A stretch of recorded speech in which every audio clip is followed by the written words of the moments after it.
জি ইয়েং এক বাটি কাঁচা মুরগির স্যুপ দিয়ে মিং রাজবংশের রাজকীয় শেফকে ঘটনাস্থলে পরাজয় স্বীকার করতে বাধ্য করেন আর তারা কষ্ট পান। আসলে দ্বিতীয় রাউন্ডের প্রতিযোগিতায় মিং রাজবংশের রাষ্ট্রদূত জি ইয়েংকে বেইজিং রোস্ট ডাকের জন্য মাত্র 1 পয়েন্ট দেন, যখন বাও জুন মিং রাজবংশের দলকে 8 পয়েন্ট দেন। যখন মনে হচ্ছিল যে দলটি হেরে যাবে, তখন বাও জুন হঠাৎ আক্রমণ করে। তিনি প্রথমে ট্যাং বাইলিংয়ের দক্ষতার প্রশংসা করে আর তারপর স্কোরকে অবৈধ ঘোষণা করে। তিনি তীক্ষ্ণভাবে বলে যে মিং রাজবংশের রাষ্ট্রদূতের স্কোরিং পক্ষপাত দুষ্ট ছিল আর তারা মিং রাজবংশকে জয়ী করার জন্য ইচ্ছাকৃতভাবে স্কোর কমিয়েছে। এই কাজটি মিং রাজবংশের রাজকীয় শেফদের সম্মান নষ্ট করেছে আর কোরিয়ানদের সম্মানহানি করেছে। সম্পূর্ণ ন্যায়বিচারের জন্য তিনি দুই শেফকে নিজেদের স্কোর দিতে বলে, যার ফলে কেউ নিজেদের জন্য কাজ করতে না পেরে একটি ড্রোতে শেষ হয়। রাজা জি ইয়েংকে মুনটি পান করার জন্য আমন্ত্রণ জানান আর ড্র সম্পর্কে কথা বলে। জি ইয়েং প্রথমে ভেবেছিল যে রাজা নিয়ম পরিবর্তন করেছে যাতে তারা সম্মানের সাথে জিততে পারে, কিন্তু তিনি বিভ্রান্ত ছিল যে কিভাবে শেফদের নিজেদের স্কোর দিতে বলা হলে তা সত্যিকারের বিজয়ী নির্ধারণ করা যায়। রাজা আন্তরিকভাবে জি ইয়েং এর আজকের পারফরম্যান্সের প্রশংসা করে, স্বীকার করে যে তিনিও তাকে সর্বোচ্চ স্কোর আর প্রতিপক্ষকে 1 পয়েন্ট দিতে চেয়েছিল। তিনি অনুধাবন করেন যে একটি রান্নার প্রতিযোগিতার জন্য দেশের অবস্থান বাজি রাখা সম্ভবত ভুল ছিল আর এখন পিছু হটা খুব বেশি দেরি নয়। কিন্তু জি ইয়েং সবার প্রচেষ্টার কথা ভাবে আর মিং রাজবংশের রাজকীয় শেফদের আন্তরিকতাও দেখতে পান। তিনি মন থেকে ন্যায্যভাবে জিততে চেয়েছিল আর যাই হোক না কেন তাকে জিততেই হবে। তিনি দৃঢ়ভাবে বিশ্বাস করে যে জিয়াং চুনশেং অবশ্যই উচ্চ চাপযুক্ত রান্নার পাত্রের ঢাকনা নিয়ে আসবে আর চূড়ান্ত যুদ্ধ শুরু হয়। মিং পক্ষ একটি অত্যন্ত বিলাসবহুল ফটিয়াওকিয়াং বুদ্ধ জাম্পস ওভার দ্য ওয়াল ব্যবহার করে। যখন জি ইয়েং তার কাঁচা মুরগির স্যুপে অটল থাকে, তিনি তার দ্বিতীয় বিকল্প পরিকল্পনা তৈরি রেখেছিল জরুরি প্রয়োজনের জন্য। অর্ধেক সময় পার হয়ে যায় কিন্তু জিয়াং চুনশেং এখনও উপস্থিত হননি। যখন জি ইয়েং তার বিকল্প পরিকল্পনা ব্যবহার করার জন্য প্রস্তুত হচ্ছিল, তখন একটি কোলাহল শোনা যায়। জিয়াং চুনশেং এর হাতে তৈরি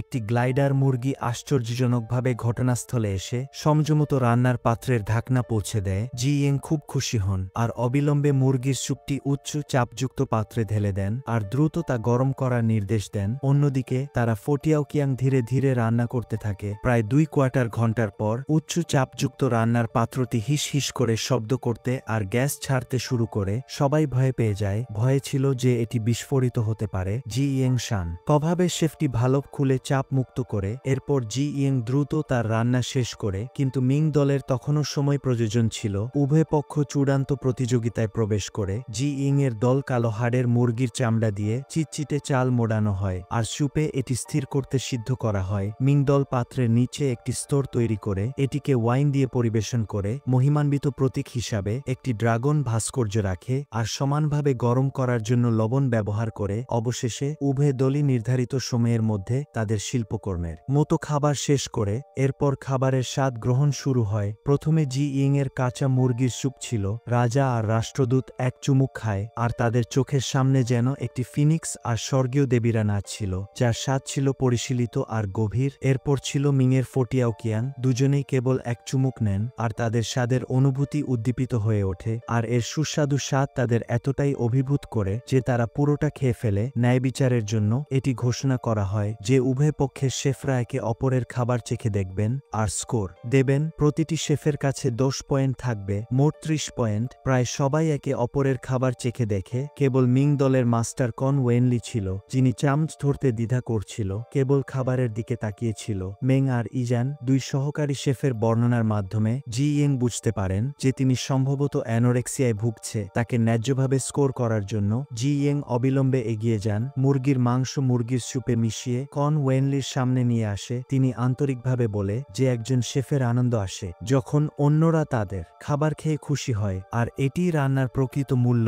একজন শেফ হিসাবে তিনি আন্তরিকভাবে আশা করেন যে প্রতিপক্ষ যখন তার খাবার খাবে তখন সে সুখী বোধ করবে। এই কথা শুনে কন ওয়েনলির শৈশবের স্মৃতি মনে পড়ে, যখন তার দাদি তার জন্য স্যুপ রান্না করত। তিনি কাঁপতে কাঁপতে মুরগির পা তুলে নেন আর চামড়া কামড় দেন। তাৎক্ষণিকভাবে তার চোখ অশ্রুসিক্ত হয়ে ওঠে আর তিনি কান্নায় ভেঙে পড়ে। তিনি ঘটনাস্থলে তার পরাজয় স্বীকার করে আর বলে যে তিনি আন্তরিকভাবে সম্মত হন। শেষ পর্যন্ত জি ইং এর দল 1 পয়েন্টের ব্যবধানে প্রতিযোগিতাটি বিপজ্জনকভাবে জিতে নেয়। রাষ্ট্রদূত তার প্রতিশ্রুতি পালন করে আর শস্য সংগ্রহের অধিকার ছেড়ে দেন, কিন্তু একটি নতুন দাবি জানান তিনি মিং রাজবংশে একটি শ্রদ্ধাজ্ঞাপন পণ্য ফিরিয়ে নিতে চেয়েছিল। এইবার কন ওয়েনলি মুরগির মাংস মুরগির স্যুপে মিশিয়ে দেন, আর এই শ্রদ্ধাজ্ঞাপন পণ্যটি ছিল আসলে জি ইয়েং নিজে। এই কাজ কোরিয়ার শাসক বাও জুনকে ক্ষুব্ধ করে তোলে। তিনি এতটাই রাগান্বিত ছিল যে তিনি সরাসরি মিং রাজবংশের রাষ্ট্রদূতের দিকে ধাক্কা দেন, যার ফলে তার নাক থেকে রক্ত ঝরতে থাকে। যখন পরিস্থিতি উত্তেজনাপূর্ণ হয়ে ওঠে তখন বাও জুনের দাদি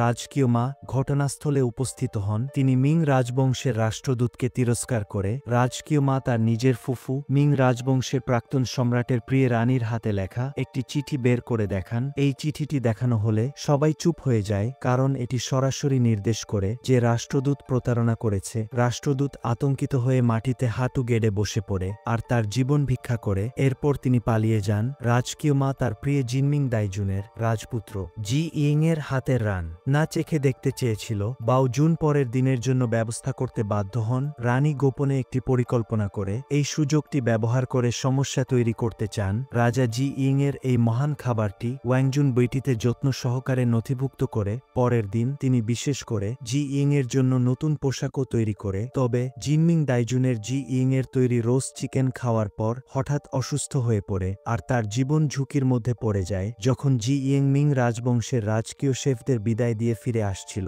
আর তার জয়ের আনন্দে মগ্ন ছিল, তখন হঠাৎ রানীমা এসে তাকে জোরে থাপ্পড় মারে আর বলে, তোর খাবারের জন্য আজ আমার ছেলে মৃত্যুর মুখোমুখি হয়ে পড়েছে। এরপর জি ইংকে গ্রেফতার করা হয়। রানীমা বলেন, এর পা ততক্ষণ মুছড়ে দাও যতক্ষণ না সে সত্য কথা বলে। এদিকে রাজা জি ইং এর জন্য ওই গ্রিনহাউসে অপেক্ষা করছিল। এখন জি ইং আর রাজা কোনো ষড়যন্ত্রের মুখোমুখি হচ্ছে। এই সাসপেন্স রেখে পর্বটি শেষ হয়। শেষ পর্যন্ত দেখার জন্য সবাইকে অসংখ্য ধন্যবাদ। আমাদের ভিডিওটি লাইক, কমেন্ট আর সাবস্ক্রাইব করে রাখুন। পরের পর্বে আবার দেখা হবে।